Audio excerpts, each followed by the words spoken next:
हाँ जी, good morning students. Now we are starting with the chapter number 4 quadratic equations. हम chapter 4 start कर रहे हैं क्वाड्रेटिक इक्वेशंस. ठीक है, एनसीईआरटी से करवाऊंगी. Okay, quadratic, first of all quadratic equation क्या होती है? Quadratic equation, what do you mean by quadratic equation? A quadratic equation is the variable x is an equation of the form. किस form की होती है quadratic equation? ax square plus bx plus c equal to 0 form की होती है. ठीक है, और जो a b c क्या होते हैं? Real numbers.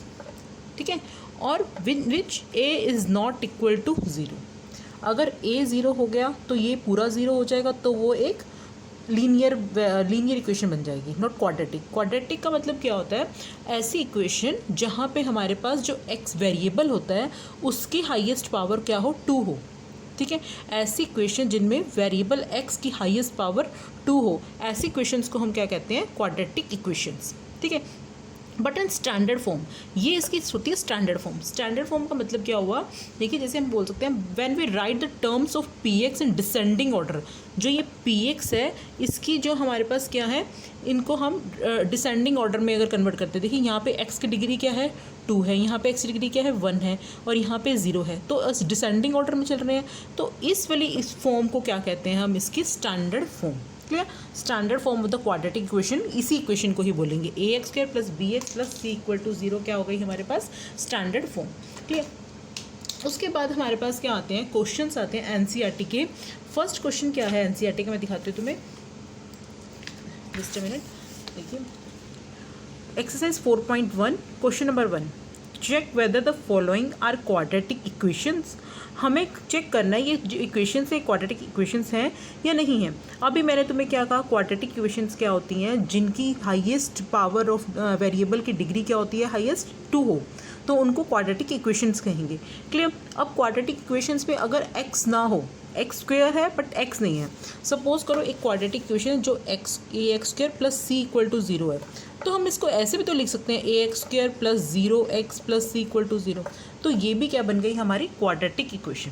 ठीक है, मतलब हमारे पास ये वाला वेरिएबल जो x की पावर 2 ज़रूर होनी चाहिए. ठीक है, तो हमें इसका एक्सरसाइज 4.1 का क्वेश्चन नंबर 1 करके दिखाती हूँ तुम्हें. उसके बाद बाकी तुम खुद करना है. 2-3 मैं क्वेश्चन मैं करवाती हूँ. इसके हैं 8 पार्ट, तो मैं 2-3 मैं करवा देती हूँ, बाकी तुम खुद करने हैं. ठीक है, first question, first part, x plus 1 whole square is equal to twice of x minus 3. अब हमें क्या प्रूव करना है? ये क्वाड्रेटिक है या नहीं है. तो सबसे पहले इसको ओपन कर लो. X square plus 1 plus 2x is equal to क्या आ जाएगा? 2x माइनस 6 आ जाएगा. क्लियर? तो इसको हम क्या लिख सकते हैं? एक्स स्क्वायर, 2x से 2x कैंसिल हो गया. ठीक है ना, 2x से 2x कैंसिल हो गया, तो ये क्या बन गया? X square minus 7 equal to 0. तो इसको हम ऐसे भी लिख सकते हैं, X square 0 plus X minus 7 equal to 0 लिख सकते हैं. तो it means it is a quadratic equation. Clear? Second part, इसको सेकेंड पार्ट करके दिखाती हूँ. X square minus 2x is equal to minus 2 into 3 minus X. अब हमें ये प्रूव करना है कि क्वाड्रेटिक है कि नहीं है. तो इसको भी ऐसे ही ओपन करेंगे. 2x is equal to minus 6 और ये क्या आ जाएगा? Plus 2x. क्लियर? तो ये उधर जाके क्या बनेगा? X square minus 4x plus 6 is equal to 0. तो क्या आ गया? डिग्री 2. तो ये किससे इसको कंपेयर करते हैं? स्टैंडर्ड फॉर्म क्या होती है? A x square plus b x plus c equal to 0. तो ये इसके साथ की है, तो इसका मतलब क्या होगा? ये हो गई हमारी क्वाड्रेटिक इक्वेशन.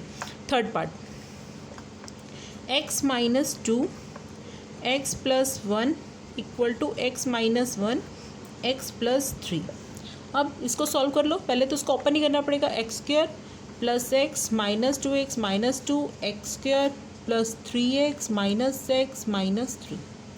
ठीक है, अब X square minus X minus 2 equal to X square plus 2x minus 3. X square से एक्स स्क्वायर कैंसिल हो गया. तो अब देखो, वैसे तो ये क्वेश्चन यहीं पे पता लग गया तुम्हें. क्या से पता लग गया कि एक्स स्क्वायर तो है ही नहीं इस इक्वेशन में. अब तुम इसको जितना मर्जी सॉल्व करो तो एक्स स्क्वायर तो बन नहीं सकता ना, लेकिन फिर भी हम इसको पूरा सॉल्व करके दिखाएंगे. ये उधर जाएगा 3x और ये उधर जाके बन जाएगा minus 1 equal to 0.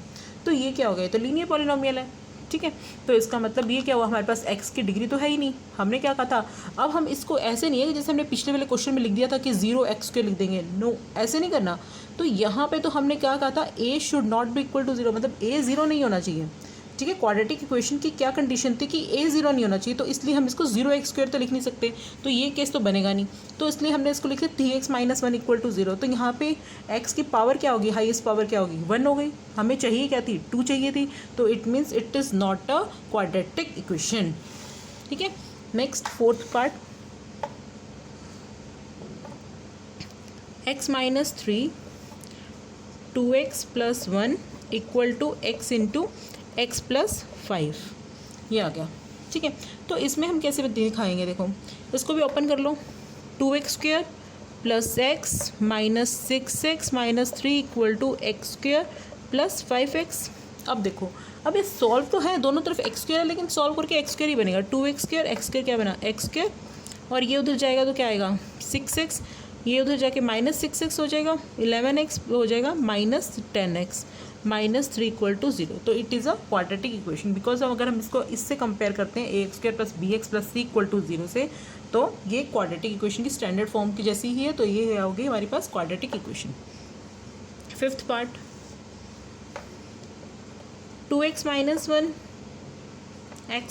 3 = x + 5 x - 1, ये है हमारे फिफ्थ पार्ट। इसको भी ओपन कर लो ऐसे ही।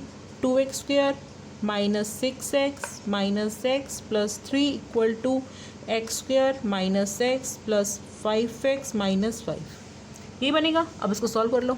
x², ये क्या बन जाएगा, इसको अभी 2x² ही रहने दो, पहले इसको थोड़ा सॉल्व कर लेते हैं। -7x + 3 x² + 4x - 5।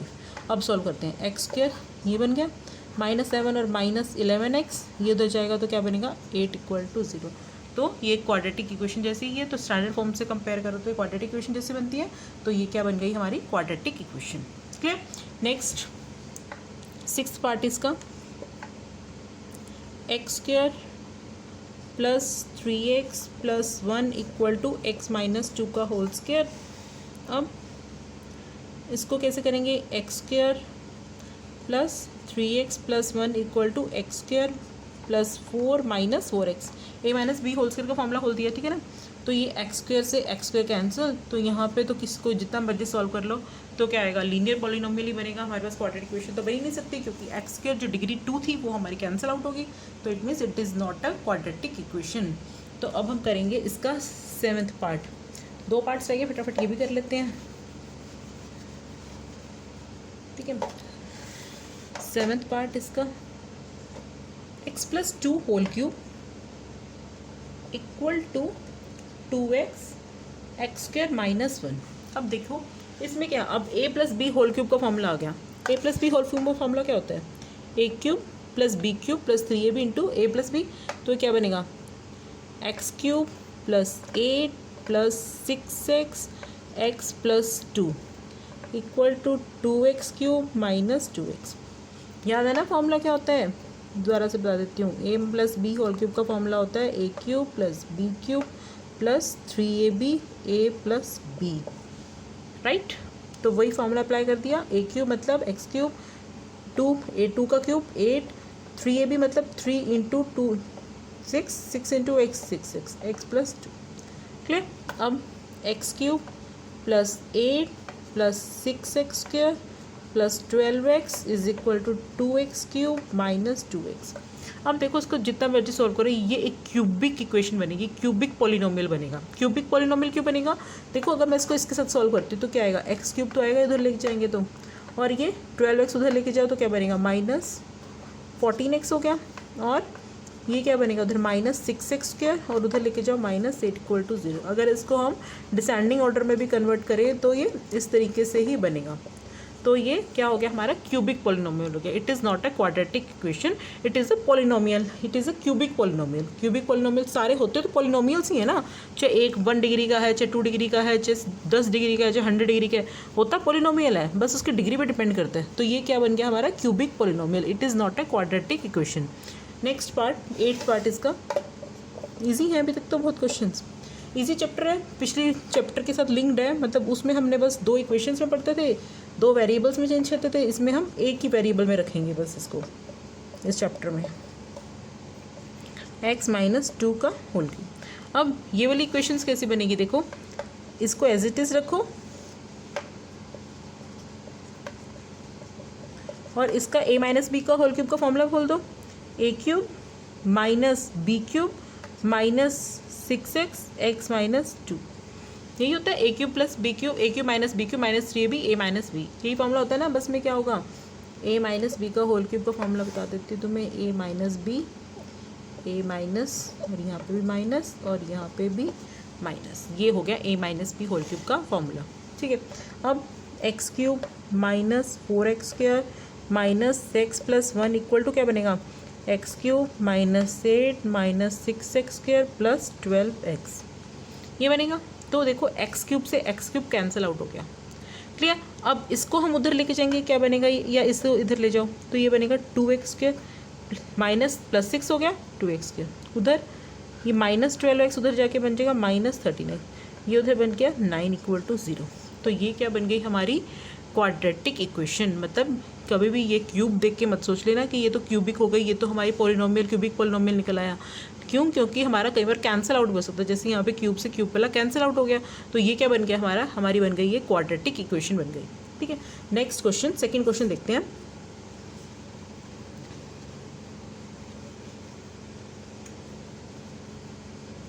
देखिए सेकेंड क्वेश्चन क्या है, ध्यान से देखना। The area of a rectangular plot is 528 metre square. एक एरिया है रेक्टेंगुलर प्लॉट का, कितना है एरिया, 528 मीटर स्क्वायर है। The length of the plot is 1 more than twice its breadth. मतलब जो लेंथ है ना प्लॉट की वो कितनी है, ब्रेथ की ट्वाइस करने पर और 1 ऐड करने पर। मतलब अगर ब्रेथ x है तो लेंथ कितनी होगी 2x प्लस 1, उसका ट्वाइस कर दिया और एक और भी ऐड कर दिया। We need to find the length and breadth of the plot. और हमें क्वेश्चन ऊपर देखो क्या लिखा हुआ है, represent the following situation in the form of a quadratic equation. मतलब इसमें हमें आगे लेंथ और ब्रेथ निकालने की जरूरत नहीं है, सिर्फ हमें क्वाड्रेटिक इक्वेशन ही निकालनी है। इसकी सिर्फ क्वाड्रेटिक इक्वेशन तक निकालो, सॉल्व करने की नीड नहीं है। अगर वो पूछता है कि लेंथ और ब्रेथ पे फाइंड आउट करो, तब तुम्हें फाइंड आउट करनी है कि अगर उसने पूछा कि लेंथ और ब्रेथ क्या होंगी रेक्टेंगुलर प्लॉट की, देन यू फाइंड आउट। ठीक है, तो अब हमारे पास क्या है, एक रेक्टेंगुलर प्लॉट है जिसका एरिया कितना है, एरिया ऑफ रेक्टेंगुलर प्लॉट क्या है, 528 मीटर स्क्वायर है, राइट। अब लेट द लेंथ ऑफ, या ब्रेथ ले लो पहले, breadth of rectangular plot is x metre. हमने ले ली ब्रेथ कितनी है उसकी x मीटर। देन लेंथ कितनी होगी, लेंथ उसने क्या बोला कितनी है, लेंथ उसने बोला है twice the breadth and 1 add. मतलब the length of the plot is 1 more than twice its breadth. 1 more than twice मतलब ट्वाइस ब्रेथ का करके और एक मोर, 1 मोर। ठीक है, तो ये मेरी क्या हो गई, लेंथ हो गई। ठीक है, अब एरिया क्या होता है, लेंथ इनटू ब्रेथ होता है, पता है सबको। एरिया दिया कितना हुआ है, 528 दिया हुआ है, और लेंथ कितनी है मेरी, x है, सॉरी x तो हमारे पास लेंथ कितनी है 2x प्लस 1, तो ये हो गई 2x प्लस 1, और ब्रेथ कितनी है x है। ठीक है, लेंथ इंटू ब्रेथ कर दिया। अब इसको सॉल्व करो, 528 is equal to 2x square plus x हो जाएगा, x को इससे मल्टीप्लाई फिर x को इससे मल्टीप्लाई, और इसको रीअरेंज करो। बताया था ना कि डिसेंडिंग ऑर्डर में अरेंज करके स्टैंडर्ड फॉर्म आती है। तो ये क्या बन गई मेरी, एक क्वाड्रेटिक इक्वेशन बन गई। समझ में आ गया, ये मेरी क्या बन गई, quadratic equation of the rectangular plot. ठीक है ना। अब नेक्स्ट क्वेश्चन देखते हैं। देखिए, the product of 2 consecutive positive integers is 306। Consecutive positive integer मतलब लगातार जो नंबर आते हैं उसको बोलते हैं product consecutive positive integer. We need to find the integers, हमें फाइंड क्या करना, we need to find the integer, मतलब हमें चाहिए, लेकिन हमें ऊपर क्या लिखा हुआ था हमारे पास, उसने लिखा हुआ था ना कि हमने सिर्फ क्वाड्रेटिक इक्वेशन निकालनी है, represent the following situation in the form of quadratic equation, सिर्फ हमें क्वाड्रेटिक इक्वेशन निकालनी है।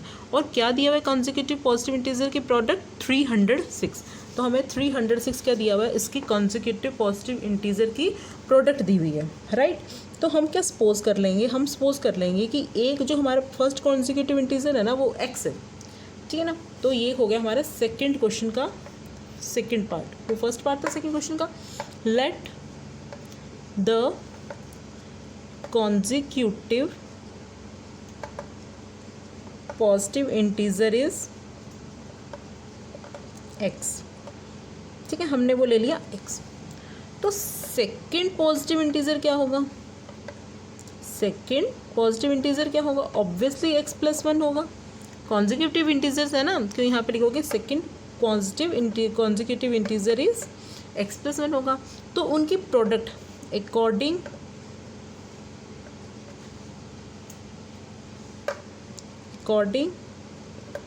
To question, according to question क्या कह रहा है, उनकी प्रोडक्ट मतलब x × x + 1 कितना है 306, यही बोला ना कि product of two consecutive integer is equal to 306। तो यहाँ से इसकी मल्टीप्लाई कर दो, x² + x is equal to 306, इसका मतलब x² + x - 306 क्या हो गया 0। ये हमारी आ गई स्टैंडर्ड फॉर्म, राइट, ये हमारी आ गई standard form of the quadratic equation. मतलब अगर हमें दो कॉन्जिक्यूटिव पॉजिटिव इंटीजर दिए हुए हैं तो ये उसकी हमारी स्टैंडर्ड फॉर्म आ गई। क्लियर। नेक्स्ट क्वेश्चन देखो, सेकेंड क्वेश्चन का थर्ड पार्ट, ध्यान से देखना। Rohan's mother is 26 years older than him. The product of their ages in years 3 years from now will be 360. We would like to find the Rohan's present age. तो हमें रोहन की present as find out करनी है उसकी, मतलब हमें equation से find out करनी है, क्योंकि वी नीड टू लिखा, वी वुड लाइक टू, ठीक है। तो रोहन्स मदर की एज क्या है 26 older than him। तो हमने लेट क्या कर ली, रोहन की age, let Rohan's age be x years, ठीक है। Present age, let present age लिखोगे, let present age of Rohan present age, ठीक है। और इसी तरीके से present age of her mother, his mother क्या हो जाएगी x + 26 हो जाएगा। क्यों, क्या लिखा हुआ है क्वेश्चन में, Rohan's mother is 26 years older than him, ठीक है। The product of their ages in years 3 years from now, मतलब after 3 years, after 3 years Rohan की एज क्या हो जाएगी, Rohan age will be x + 3 और उसकी मदर की एज कितनी हो जाएगी x + 26 + 3 हो जाएगी, मतलब जितनी भी उसकी एज उसमें हमने 3 ऐड कर दिया, तो ये क्या बन गया x + 29 बन गया, ठीक है। अब क्या दिया हुआ है, इनकी प्रोडक्ट इनकी एज की, मतलब अकॉर्डिंग टू क्वेश्चन लिखोगे, अकॉर्डिंग टू क्वेश्चन क्या लिखोगे,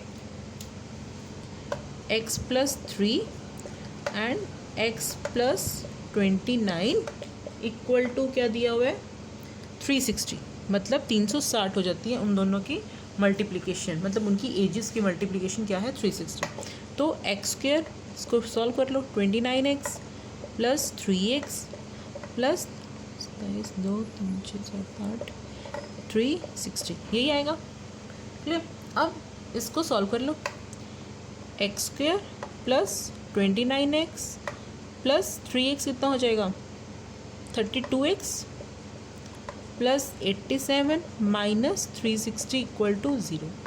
अब इसको सॉल्व कर लो, क्या आएगा 32x 360 - 87, 3 15 में से 8 गया 7, 273 - 273 इक्वल टू 0। तो ये मेरे पास क्या आ गई, इक्वेशन आ गई। इसी इक्वेशन से अगर तुम्हें क्वेश्चन में, मोस्टली क्वेश्चंस में क्या दिया होगा कि तुमसे पूछा जाएगा रोहन की एज, हमारे पास तो इस क्वेश्चन में स्टार्टिंग में ये लिख दिया ना सिर्फ कि भी हमें इक्वेशंस फाइंड आउट करनी है। अगर तुम्हें रोहन की एज फाइंड आउट करने को मिलती है तब तुम इस एक्स को भी फाइंड आउट करोगे। एक्स को कैसे फाइंड आउट करोगे, क्वाड्रेटिक इक्वेशन को सॉल्व करके, ठीक है ना, सिंपली यही क्वाड्रेटिक इक्वेशन है, इसको सॉल्व कर दो तो तुम्हारे पास क्या आ जाएगी, रोहन की एज आ जाएगी। ठीक है, 2 एज आएंगी, अगर एक नेगेटिव पॉजिटिव आती है तो एज नेगेटिव होती नहीं है तो पॉजिटिव ले लेना, और उससे उसकी मदर की एज भी आ जाएगी। क्लियर। नेक्स्ट क्वेश्चन देखिए, a train travels a distance of 480 kilometre at a uniform speed. एक ट्रेन है जो ट्रैवल कितना करती है, 480 किलोमीटर ट्रैवल कर रही है at a uniform speed. If the speed had been 8 kilometre per hour less, अगर मान लो उसकी स्पीड x है, तब वो कितनी चल रही है, 480 किलोमीटर चल रही है उसी एक स्पीड से। अगर वो 8 किलोमीटर कम चलती है, मतलब x माइनस 8 किलोमीटर की स्पीड से चलती है, किलोमीटर पर आवर की स्पीड से चलती है, then it would have taken 3 hours more to cover distance. मतलब कि वो उसी डिस्टेंस को चलने में उसको 3 घंटे और लगते हैं। ठीक है, तो हमारे पास हम स्टार्टिंग में लिखेंगे डिस्टेंस ट्रेवल्ड बाय ट्रेन। क्या है डिस्टेंस ट्रेवल्ड बाय ट्रेन, 480 दिया हुआ, 480 किलोमीटर डिस्टेंस ट्रेवल करना है उसने। ठीक है, लेट द